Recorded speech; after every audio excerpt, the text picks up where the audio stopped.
साथीहरु अघिल्लो भिडियो हेर्नुभयो अब एकपल्ट यो भिडियो पनि हेर्नुस् त जिल्लामा सम्मान गर्छ आग लाग्छ अहिले तपाईँ हेर्नु शान्ति सुरक्षा हजुर पनि जिम्मेवारी हो हजुर तपाईँ कानुन कार्यान्वयन शान्ति सुरक्षा हजुर पनि जिम्मेवारी हो एउटा म रिक्वेस्ट गरे कि म चाहिँ बारातबाट आउँछु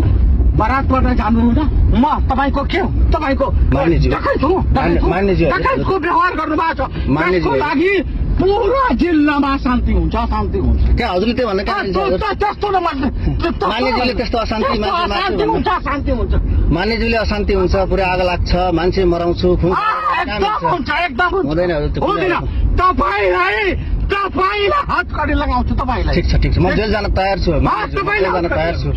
यदि हजुरले सर्वोच्चको आदेशको कार्यान्वयन गराउँदाखेरि हजुरले मलाई जेल पठाइबस्छ भने म जेल आज असहज परिस्थितिको निर्माण हुन्छ त्यसको लागि तपाईँ र एसपी जिम्मेवार हुन्छ ठिक छ अब हजुरले शान्ति सुरक्षा गर्ने दायित्व हजुर पनि हो तपाईँलाई के हुन्छ भने त्यो त मेरो